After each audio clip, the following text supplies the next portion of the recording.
Bomba! Pastor Hernandes Dias Lopes alerta sobre a farsa do arrebatamento secreto. E alerta: prepare-se, Jesus está voltando. Um péssimo dia para os pré-tribulacionistas que acham que são santos demais para passar por tribulações. Assistam até o final. Os mortos vão ressuscitar. Que mortos?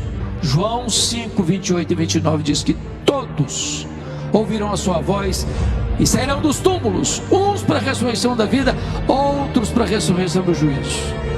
Até aquelas pessoas que bateram, cuspiram e esbordoaram Jesus.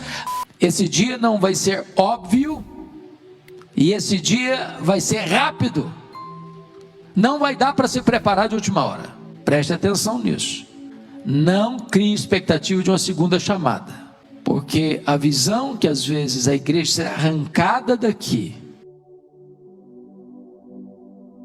e depois vem a grande tribulação, aí vem o anticristo, mas tem gente que dentro dessa perspectiva vai se converter. Então, se eu não for na primeira, eu vou na segunda. Cuidado para você não criar expectativas que não são verdadeiras. O que a Bíblia nos ensina com muita clareza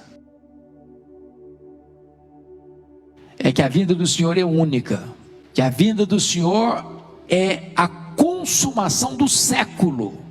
Jesus vem, a cortina fecha, a porta fecha, não tem esperança mais, acabou. Ele veio como advogado, agora vem como juiz. Segundo lugar, a segunda vinda do Senhor, além de repentina, ela é gloriosa. Leia o verso 30 comigo, por gentileza. Então aparecerá no céu o sinal do Filho do Homem. Todos os povos da terra se levantarão e verão o Filho do Homem vindo sobre as nuvens do céu com poder e muita glória. Aliás, Apocalipse 1,7 diz que todo olho verá, até aqueles que o traspassaram. Sabe o que significa isso? Lembra que foi cuspido, que foi espancado, que ele foi esbordoado? Lembra que colocaram uma coroa de espinho na cabeça dele? Lembra que ele foi surrado no pretório romano? Lembra que ele foi crucificado? Pois bem, quando Jesus voltar na sua majestade e glória, duas coisas vão acontecer. Primeiro, os mortos vão ressuscitar. Que mortos?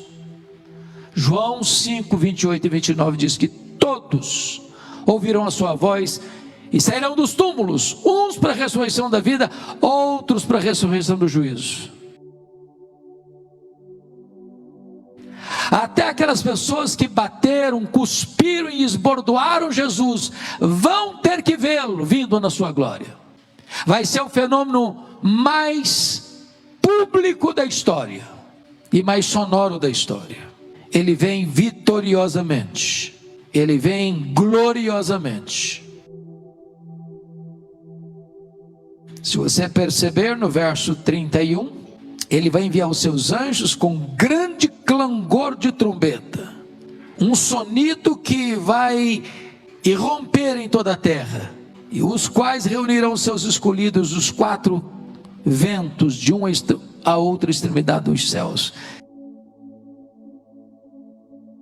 Que coisa maravilhosa, porque se você e eu estivermos vivos, o que a Bíblia diz que depois que os mortos ressuscitarem, nós seremos transformados e arrebatados para encontrar o Senhor Jesus nos ares, e assim estaremos para sempre com o Senhor.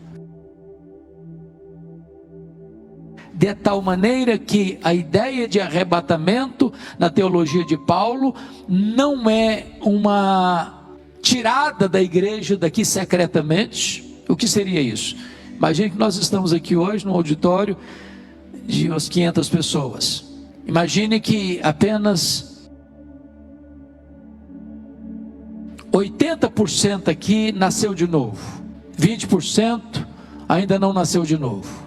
Dentro dessa visão do arrebatamento secreto, 80% fugiria, sumiria daqui, e 20% ficaria olhando: o que está acontecendo? O que está acontecendo? Para onde foi? O que aconteceu? ou dentro da linguagem do Tim LaHaye, deixados para trás. Imagine você que o piloto é crente e ele está a 10 mil metros de altura com o avião, e o piloto é arrebatado e o avião fica desgovernado. A ideia de arrebatamento de Paulo não é distinta de segunda vinda. O que Paulo está dizendo é que quando Jesus voltar, duas coisas vão acontecer. Primeiro, os mortos ressuscitam. Ele está falando para a igreja lá, os mortos em Cristo ressuscitarão primeiro. Depois, nós, os vivos, os que ficarmos até a volta do Senhor, seremos transformados e arrebatados para encontrar o Senhor Jesus nos ares. E assim estaremos para sempre com o Senhor.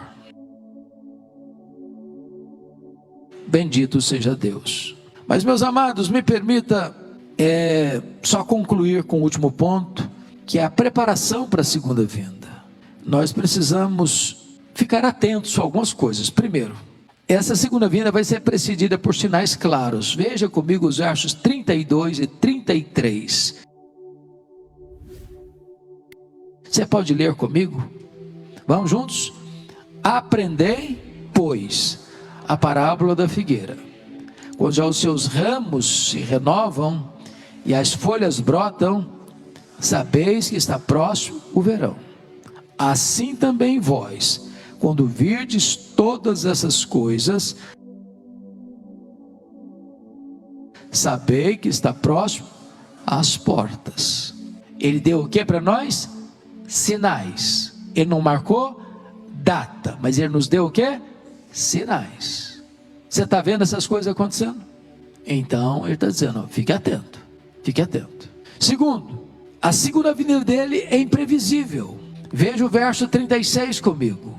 Verso 36 diz assim: mas a respeito daquele dia e hora, ninguém sabe, nem os anjos dos céus, nem o Filho, senão o Pai. Então não dá para marcar. Quem marca a data está contra o que Jesus ensinou. É imprevisível. Terceiro, a segunda vinda será inesperada. Olha o verso 37 a 39. Leia comigo, por favor. 37 a 39. Vamos juntos. Pois, assim como foi nos dias de Noé, também será a vinda do Filho do Homem. Porquanto, assim como nos dias anteriores ao dilúvio, comiam e bebiam, casavam e davam-se em casamento, até o dia em que não entrou na arca, e não o perceberam, senão quando veio o dilúvio, e os levou a todos. Assim também a vinda do Filho do Homem. Aliás, no versículo de número 43, ele diz: mas considerai isso, se o pai de família soubesse a que hora viria o ladrão, vigiaria e não deixaria que fosse arrombada a sua casa. Então, o dilúvio pegou o povo de quê? De surpresa, de surpresa.